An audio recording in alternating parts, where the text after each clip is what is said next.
जो 1000 आदमी जो इन्होंने अरेस्ट किया नॉन बेलेबल वारंट पे, ये तो मैडम सिर्फ फर्स्ट फेज इलेक्शंस में जो डिस्ट्रिक्ट।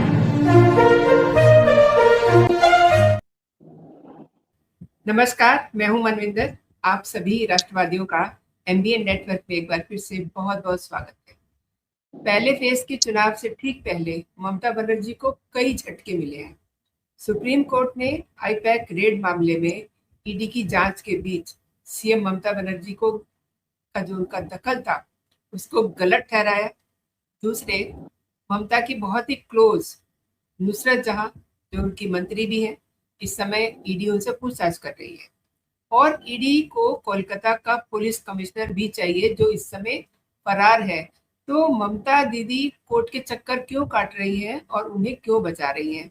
इसके अलावा अमित शाह, उनका भी जबरदस्त शिकंजा इस समय कसा हुआ है। तो ये सब चीजों को हम समझते हैं। मेरे साथ जुड़ चुके हैं उदय भानु बनर्जी सर, बहुत बहुत स्वागत है। नमस्कार नमस्कार मैडम। सर, ममता बनर्जी इतनी डरी हुई हैं और अभी भी अदालतों के चक्कर काट रही हैं, और जिन चमचों के वारंट जारी हुई हैं उनमें से करीब करीब 1000 लोग तो अरेस्ट हो गए हैं। तो क्या ममता बनर्जी इन्हें बचा रही हैं?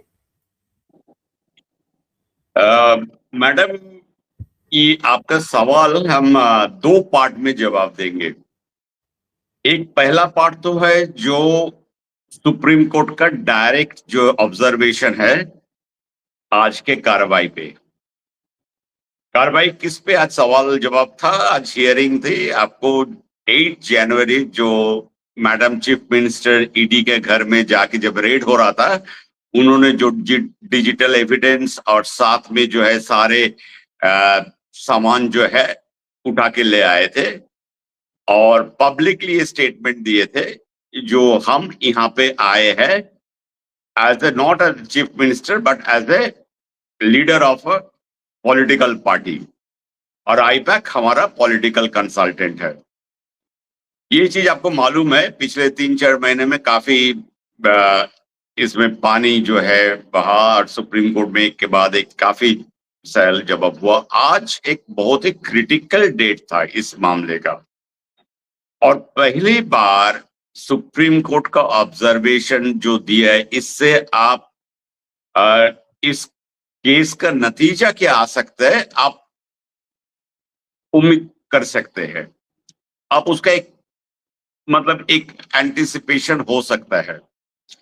अब सुप्रीम कोर्ट का जजमेंट क्या है मैम, वो तो ना आपको मालूम है ना हमें मालूम है, ना हमें उसके लिए पहले से कोई अपना विचार देनी चाहिए। लेकिन हम यहाँ पे चर्चा कर रहे हैं सुप्रीम कोर्ट का ऑब्जर्वेशन, जो 2 जज बेंच आज साफ बताया जो ये कोई सेंटर और स्टेट का डिस्प्यूट नहीं है। जो बार बार आप यहाँ पे आके दरखास्त लगा रहे हैं, जो सेंटर के तरफ से ये एक साजिश रचा जा रहा है सरकार के लिए अगेंस्ट वेस्ट बंगाल गवर्नमेंट, ये वो केस नहीं है। ये केस है जहां पे एक केंद्रीय संस्था रेड पे गए एक प्राइवेट कंपनी के अगेंस्ट में, वहां पे एक सिटिंग चीफ मिनिस्टर उन्होंने काम में बाधा दी है और सामान उठा के भाग गए। ये वो केस नहीं है जहां पे वो बेचारे ईडी ऑफिसर जाके पुलिस में एफआईआर लिखा है। किनके पास एफआईआर लिखाएंगे? जो पुलिस जिनका होम मिनिस्टर है ममता बनर्जी, तो वो पुलिस क्या कौन सा जांच करेगी और एफआईआर क्यों लेंगे, संज्ञान में क्यों लेंगे? दूसरी बात, सुप्रीम कोर्ट आज भी ऑब्जर्वेशन में मोथाबाड़ी का जस्टिस का जो जजेस का जो मैजिस्ट्रेट का होस्टेज बनाया गया था उसका भी जिक्र किया। उन्होंने बोला जिस राज्य में आपके यहाँ तो जज भी सेफ नहीं है। हम लोग तो देख रहे हैं ना पिछले 1 महीना 2 महीने से, जहां पे जजेस को होस्टेज बनाया जाता है, तो वहां पे एक केंद्रीय संस्था के चयनित कुछ मतलब ऑफिसर, वो जाके वहां पे जाके आपको कंप्लेन लिखाएगा चीफ मिनिस्टर। तो ये चीफ मिनिस्टर और ये वाला बात नहीं है, लेकिन एक चीफ मिनिस्टर, साथ में पुलिस कमिश्नर, साथ में चीफ सेक्रेटरी, साथ में डीजीपी, साथ में डीसी साउथ, इस सबका नाम नाम लेकर के इन्होंने बताया। इन लोगों के साथ उनके वहां गए और रेड पे और सामान उठा के ले आए। तो सरकारी तंत्र किसके हाथ में, किसके इशारे पे चल रहा है? तो ये सेंटर और स्टेट का डिस्प्यूट नहीं है। ये लोग बहुत मानकर गुस्सा में, तो मतलब आज इतना घुमाने का बात किया बाप, मतलब वो पूरा कॉन्स्टिट्यूशन और अंबेडकर साहब ने क्या बोला क्या नहीं बोला, किस दुनिया में, मतलब कहां कहां से रेफरेंस लेकर के उन्होंने टाइम बर्बाद और मतलब पूरे चीज को घुमाने का कोशिश की, लेकिन कुछ हुआ नहीं आखिर में। आज का जो स्थिति है मैम, आज सुप्रीम कोर्ट पूरा जो है इन लोगों का, सारे जितने ये मेनका गोस्वामी, देन आपका अभिषेक मनु सिंह भी, इन लोगों का सारे जो है बातचीत, सारे जो पिटीशन सब कुछ आज ही सुन लिए। सॉलिसिटर जनरल तुषार मेहता को सुनेंगे।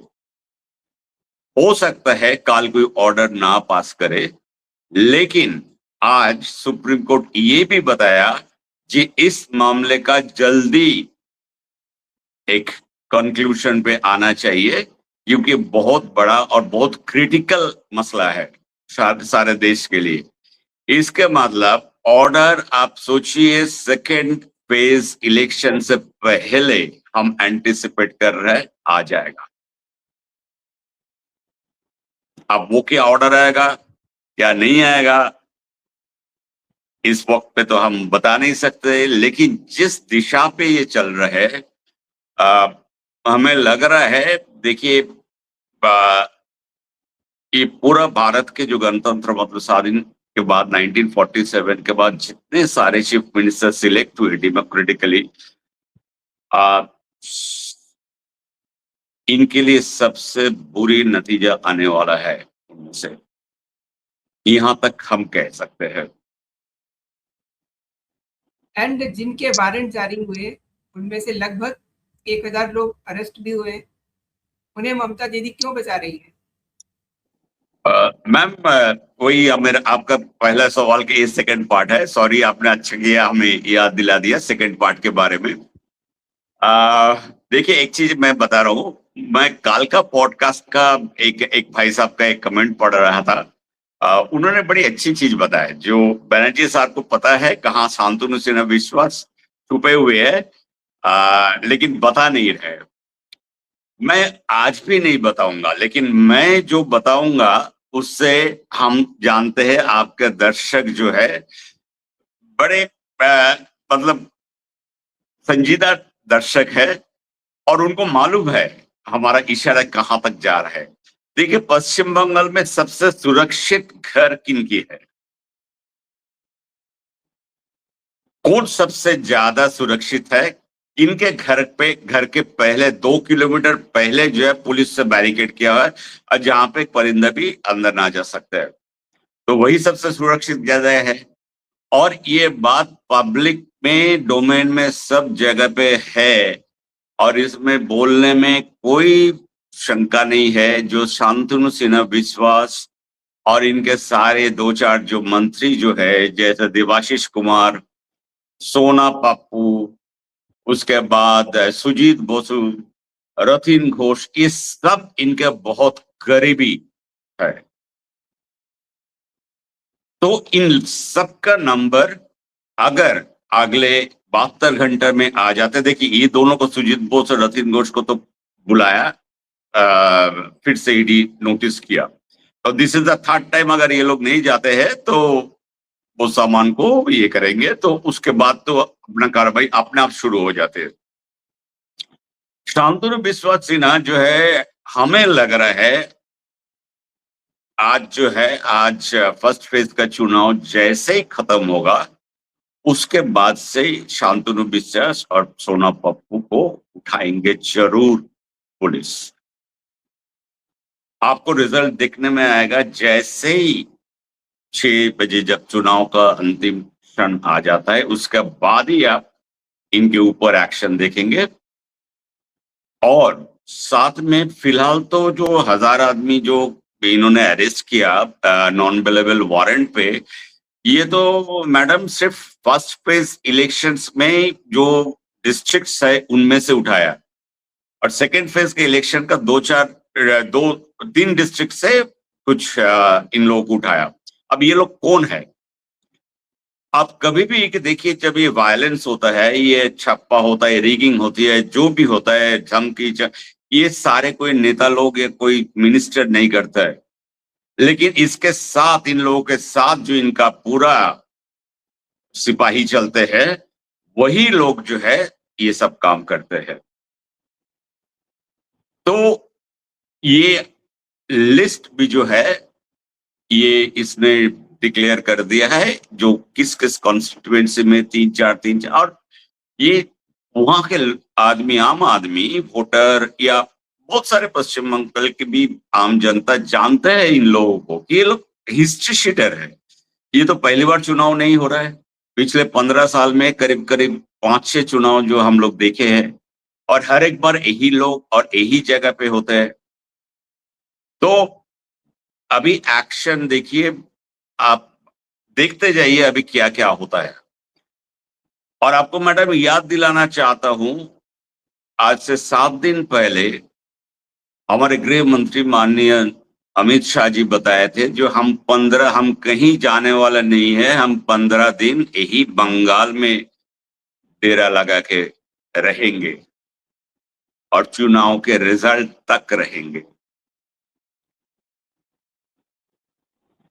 एक ऐसा मीटिंग का फोटोग्राफ हमारे पास आए जिससे लग रहा है कोई मतलब वॉर रूम या कोई वॉर सिचुएशन या कोई बहुत बड़ा ऑपरेशन का प्लानिंग चल रहा है, जहां पे सारे जो है कुछ पदाधिकारी सब बैठे हैं।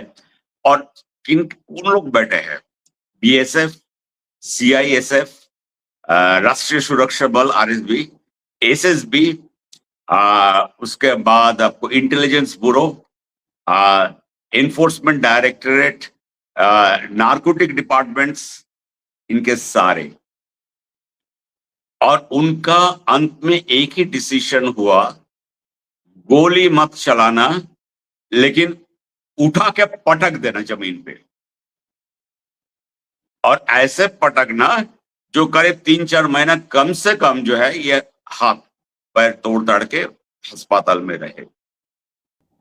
लेकिन सर, मैं एक चीज और समझना चाहती हूँ कि कोलकाता के जो पुलिस कमिश्नर है, ममता दीदी इन्हें बचा क्यों रही है? हालांकि आपने बोला कि शायद से उन्हीं के बताए हुए किसी स्थान पे उनको रखा गया है, आपने इशारा भी दिया है, लेकिन ऐसा करके क्या वो चुनाव जीत पाएंगी? आपको ऐसा लगता है?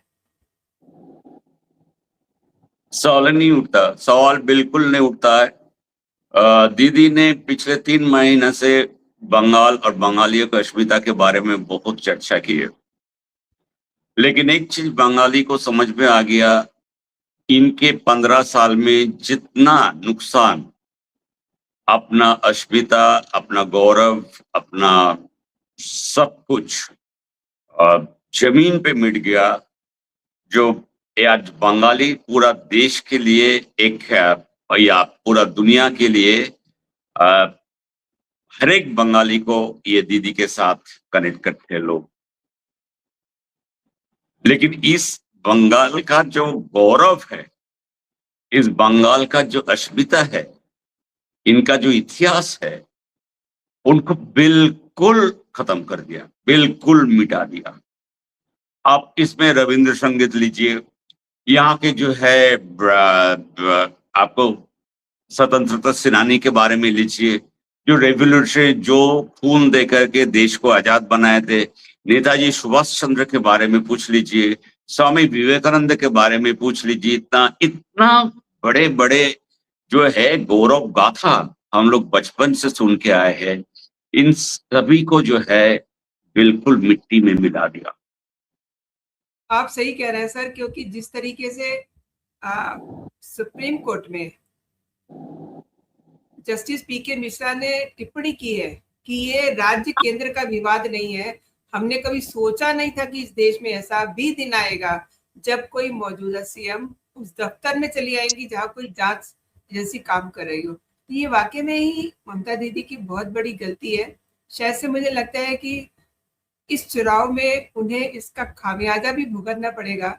लेकिन हम ऑफ कैमरा जिक्र कर रहे थे कि उनके एक बहुत ही क्लोज हैं नुसरत जहां, वो भी इस समय ईडी के शिकंजे में, उनसे बातचीत चल रही है। और आपने ये भी बताया था कि ईडी का दफ्तर जो है आपके बराबर में ही है, आपकी बैल्कनी से दिखता है। तो क्या सब चल रहा है वहां? मैम, मेरा एक्चुअली घर जो है, सच पूछिए तो अब हमारा घर से चलिएगा तो 3 मिनट में आप सीजीओ कॉम्प्लेक्स जहाँ पे ईडी के दफ्तर है वो आप पहुंच जाएंगे। अब हम दिन भर यही देखते हैं जो बड़े बड़े चैनल का बूम लेकर के और पीसीआर वैन सब चलते फिरते रहते हैं। अब नुसरत जहां ये टीएमसी का एमपी थी। नुसरत जहान एक एक्ट्रेस भी है, बड़ा फेमस एक्ट्रेस है। और नुसरत जहान का एक पुराना एक काला चिट्टा भी है। आपको याद होगा एक बहुत सनसनी रेप केस हुआ था 2017 में, जिसको कहते हैं पार्क स्ट्रीट का रेप, जिनमें एक एंग्लो इंडियन लेडी के साथ ये गलत चीज हुआ था। जी। तो उनका जो मेन आरोपी है कादिर खान, वो हमारे ये मोहतरम के साथ उस दिन कलकत्ता के एक 5 स्टार होटल में थे और 48 घंटे के अंदर इन दोनों को मुंबई का एक 5 स्टार होटल में मिले थे। अब उसका तो वो पुराना इतिहास, उससे हमें कोई लेना नहीं। अब जो है नुसरत जान, देखिए अभी हो गया क्या, टीएमसी या तृणमूल के मतलब है चोर। सर मैं ये समझना चाह रही हूँ कि नुसरत जहां से ईडी क्यों पूछताछ कर रही है और हाँ, इतनी लंबी इन्होंने पूछताछ? ये अभी तक पूछताछ चल रहे हैं, मतलब जो है अभी इस वक्त पर पूछताछ चल रहे सारे रात जो है। इन्होंने क्या किया, इन्होंने एक बहुत बड़ी एक सीनियर सिटीजन के एक कोऑपरेटिव बनाया और इनको मकान और फ्लैट देने के लिए इन्होंने वादा किया। सोचिए, सीनियर सिटीजन मतलब ये सारे रिटायर्ड एम्प्लॉयज है सब। मतलब ये करीब 7-8 साल पहले का कहानी है। इन्होंने कंपनी खुली और उसमें ये सारे सीनियर सिटीजन अपना पूरा जिंदगी का कमाई या प्रोविडेंट फंड हो या ग्रेचुइटी जो भी है जिनके पास, वो सब लगा के इन्होंने बोला हम आपको मकान देंगे और आप सब पैसा जमा कीजिए। 4.5 लाख 5 लाख करके सबसे लिए, करीब 250 के लगभग जो है ऐसे। उसके बाद 7 साल से ये लोग जो है ये बेचारे, अब 7 साल में इन लोगों को उम्र बताइए, उस टाइम में अगर एवरेज उम्र 60-62 का है, अभी करीब 70 साल के हो गए ये लोग। इनमें से कुछ लोग गुजर चुके हैं, नहीं है इनके पास से। इनको अभी तक ये बोल रहे कहाँ हमारा फ्लैट है, कहाँ जमीन है, कुछ नहीं है। ना तो जमीन, ना कोई रजिस्ट्रेशन, ना कोई डॉक्यूमेंटेशन, कुछ नहीं है। ठीक है, अब इस कंपनी अचानक नुसरत जहान से लोन मांगता है। अब देखिए कहानी कितना बढ़िया। और ये मैडम जी भी है, चेक पे लोन वापस, वो लोन जो है पैसा दे रहा है। तो ये जो सारे धांधली जो है, इस सारे चीज में जो है आप इन लोगों को अब देखिएगा कितने तरीके से चोरी किया जाता है। ये बहुत बड़ा आर्ट और स्किल है जो हमें लगता है कुछ सालों के बाद ये रिसर्च पेपर होगा, मतलब पूरा देश भर में रिसर्च का टॉपिक होगा। जब पॉलिटिकली कितना करप्शन, कितने टाइप का करप्शन हो सकता है?